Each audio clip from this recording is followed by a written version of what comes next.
Salut à toi qui veux reprendre le contrôle de ta vie, ici c'est Zenrela. Et dans cette vidéo, je voulais te parler d'une étude qui me brise le cœur. C'est le genre d'étude que je lis et ça me déprime et que je regrette même presque de l'avoir lu. C'est une étude, je ne sais pas de quand elle date, c'est une étude qui explique que 96%, 96% des personnes qui travaillent en France ne font pas le job de leur rêve. C'est 96%, 96% des personnes qui travaillent ne font pas le job de leur rêve. Ça veut dire qu'ils font un job qui les emmerde. Ça veut dire que 8 heures par jour, ils font un truc qui ne les aiment pas. Enfin, peut-être pas à ce point, mais en tout cas, c'est pas un truc qui les fait vibrer. C'est pas un truc qui les fait kiffer. Et ça, c'est terrible quoi, c'est terrible parce que donc moi je répète souvent et j'ai souvent répété qu'on a une chance sur 400 trilliards d'être sur cette terre et de nouveau ça c'est sur cette terre complète, mais de nouveau si tu peux voir cette vidéo, si tu as accès à internet, si tu peux te doucher tous les jours, si tu peux manger 3 fois par jour, tu fais partie, tu as beaucoup plus de chances que ces 400 trilliards. C'est pas pour avoir une vie de merde, c'est pas pour avoir une vie que tu n'aimes pas et c'est dommage de ne pas te battre pour faire un peu plus ce que tu aimes. Et d'autant plus que moi, qui n'était dû à mes résultats scolaires, qui n'était vraiment pas prédisposé pour pouvoir faire ce que j'aime tout le temps, pour pouvoir faire un boulot qui me plaît, je n'étais pas prédisposé à ça, pourtant je me suis démené pour le faire. Je me suis démené pour avoir la vie que j'aime et je n'ai pas plus de capacité que quelqu'un d'autre. C'est juste à un moment dire non, ça il est hors de question. Moi j'ai travaillé 5 ans dans une multinationale dans l'informatique et je suis parti à un moment, c'était une prison dorée parce que je gagnais bien ma vie, j'avais une voiture de société, j'avais une carte essence, le boulot était super cool, les gens avec qui je m'entendais bien avec ces gens-là, d'ailleurs j'ai rencontré mon meilleur pote là-bas mais à un moment, j'en pouvais plus. Je me dis, mais il est hors de question que je me réveille pour faire ça toute ma vie, quoi. Et j'ai quitté ce boulot-là, et ensuite j'ai passé pas mal de temps au chômage pour lancer mon activité. Et je me suis défoncé et je me suis dit, il est hors de question. Je ne connaissais pas cette étude, hein, mais si je l'avais connue avant, je me serais dit, il est hors de question de faire partie de ces 96%, de ces 96%. C'est vraiment reprendre le contrôle de ta vie. Et ça, je l'ai dit dans plusieurs trucs. Tu ne dois pas... voilà, moi, j'ai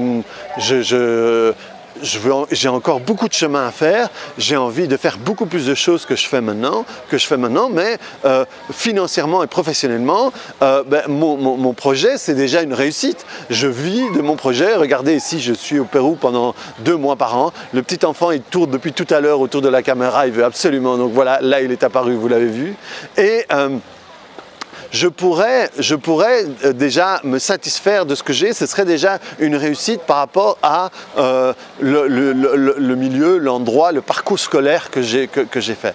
Mais je ne veux pas m'arrêter là. Mais ça veut dire que... Il veut absolument paraître. Et ça veut dire que... si moi j'ai pu le faire, tout le monde peut le faire. Et regardez autour de vous, combien de fois vous avez vu des gens qui ont une certaine réussite, qu'elle soit professionnelle, qu'elle soit financière ou quoi que ce soit, et vous vous rendez compte que vous dites « oui, mais pourtant il n'a pas grand-chose en plus que moi ». Et c'est vrai, il ne faut pas être une pointure particulière pour réussir. Il faut juste oser, il faut juste le faire, il faut juste se défoncer pour le faire. Et moi, je me retrouve dans une situation, et celle que je vous souhaite de tout cœur, je ne vais pas à la mine, parce que je me souviens avant, quand je devais me réveiller pour aller dans cette boîte, les réveils étaient super durs parce que je n'avais absolument pas envie de faire ce boulot-là. Et maintenant, mes réveils sont tous faciles parce que j'ai adapté ma journée. Et le truc, honnêtement, si on m'avait dit ça, je me réveille à 5h30 du mat quand je suis en Belgique, je travaille avant que ce soit l'heure de réveiller mon fils, l'emmener à l'école et tout ça, et ensuite commencer ma journée.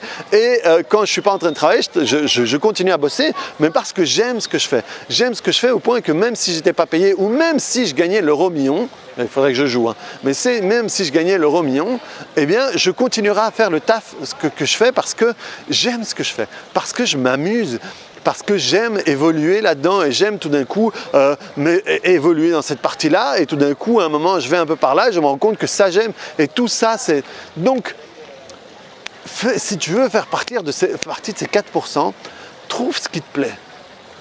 Trouve ce qui te plaît et commence à le faire même à petite dose, même quelques heures par semaine, même et tente-le. Je t'assure que c'est surtout dans les milieux, dans la zone géographique où on vit, c'est encore plus facile qu'à d'autres endroits. Hein. Tu es d'accord que voilà, pour avoir des opportunités en Europe, si tu m'écoutes en Europe, c'est plus facile qu'à Calcutta où quand je vois dans les endroits pauvres de Lima, ici au Pérou, c'est pas facile. Et pourtant, ce qu'il y a à la fois de bien et pas bien, au Pérou, il y a des gens qui font tout.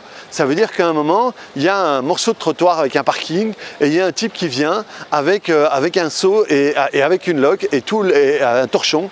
Et tous les gens qui se garent là, il leur propose s'ils veulent que le gars leur lave la voiture. Et il lave la voiture. Donc ça veut dire qu'il n'a pas besoin d'un contrat, il n'a pas besoin de rien et il lave les bagnoles. Et en lavant les bagnoles, il se fait des sous pour ci. Il y a des gens qui font de tout, ou des gens qui sont là et ils t'aident à te garer et ils regardent que personne ne touche à ta bagnole et quand tu vas sortir, ils arrêtent les voitures pour t'aider à sortir. Et je t'assure que ça aide parce que le trafic à Lima, c'est l'horreur. Et donc, c'est des gens qui reçoivent des petites pièces par-ci, des petites pièces par-là et il y a plein de petits boulots que je ne trouve plus en Belgique. Il y a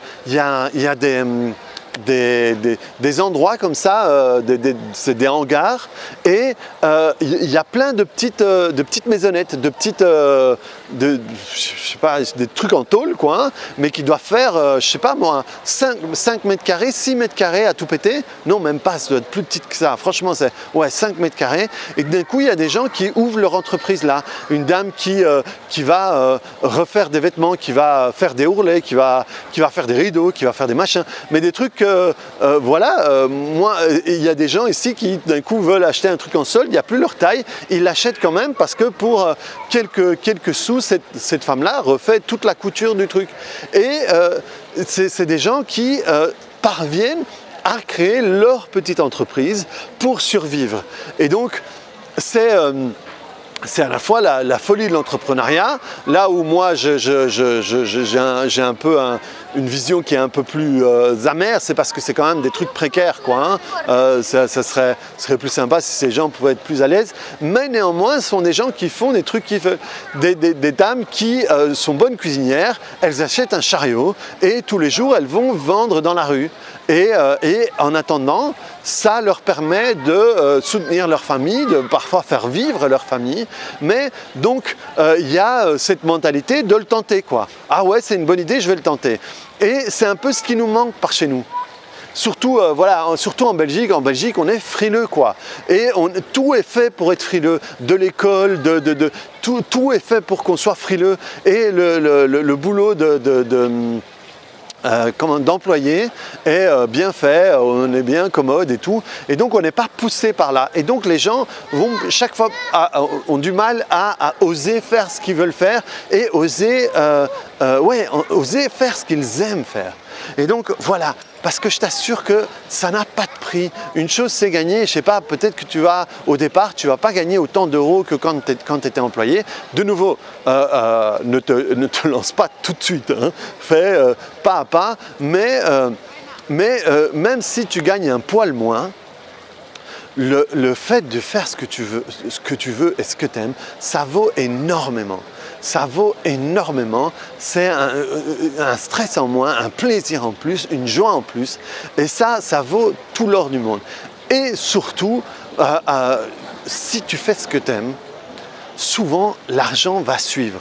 L'argent va suivre par rapport à ton système de croyance. Ça, c'est à toi de travailler aussi sur le système de croyance pour gagner plus. Mais il y a plein de personnes qui ont fait des trucs qui avaient l'air de rien et qui ont terminé en gagnant super bien leur vie. Donc voilà, pense à cette étude hein, et vois si Si tu, comme moi, tu appartiens aux 4%, ben, tant mieux. Mais voilà, si tu as envie, et voilà, de nouveau, ne me faites pas dire ce que j'ai pas dit, il y a des gens qui sont employés en faisant ce qu'ils aiment, et c'est super, c'est génial. Hein? C'est juste que moi, je parle pour les gens qui vont peut-être se reconnaître dans cette étude-là, et voilà, c'est vraiment vous motiver de tenter, de commencer à le faire à 10% de votre temps, 20% de votre temps, de tenter. Ou voilà, moi j'avais une amie qui avait tenté à un moment, elle avait pris ce qu'on appelle en Belgique un crédit temps, donc, et alors elle travaillait un jour en semaine par mois et elle a essayé de lancer son truc. Et donc c'est tenter, parce que le truc c'est, de nouveau, c'est à la fin de ta vie, est-ce que tu as vraiment envie de te dire ouais, mais c'est pas ça que j'aurais voulu faire. Et j'ai même pas tenté, donc je sais même pas si c'est vrai. Et le truc, c'est qu'un truc qui empêche énormément de tenter le coup, c'est la peur de l'échec, dans le sens, et si ça marche pas, je fais quoi après? Mais le truc, c'est que si tu le fais pas, si tu le tentes pas, tu sauras jamais, tu n'auras jamais ta réponse. Donc tente-le, reprends le contrôle de ta vie par rapport à tout ça, réfléchis comment est-ce que tu pourrais mettre en place ça. Hein? Y a 1001 façons, et sur YouTube il y a plein de gens, c'est sûr que quel que soit le truc que tu as voulu faire, sur YouTube tu peux trouver des gens qui vont parler de comment eux sont parvenus à faire ça. Et je rigole parce que derrière ma caméra j'ai 3 enfants qui me fixent en se demandant ce que je fais, et donc il y a plein de gens sur YouTube qui ont fait le trajet que tu veux faire. Tu as juste besoin de les copier. S'ils ont réussi et si leur réussite ressemble à la réussite que tu veux avoir, et il faut mimer, il faut les mimétiser, non pas enfin tu as compris ce que je veux dire. Donc tente-le. Vois ce que tu peux faire, avance, dis-moi ce que tu aimerais bien. Tu peux me dire en commentaire qu'est-ce que tu aimerais bien tenter. Parce que moi je connais beaucoup de monde, je connais plein de gens, et je peux peut-être aussi aiguiller. C'est super chouette de pouvoir mettre 2 personnes en commun, et à un moment ça fait des étincelles positives et ça se passe bien, c'est toujours valorisant. Donc voilà, reprends le contrôle de ta vie, mets-moi un petit bouton j'aime, viens voir mes autres vidéos, et puis à bientôt. Ciao!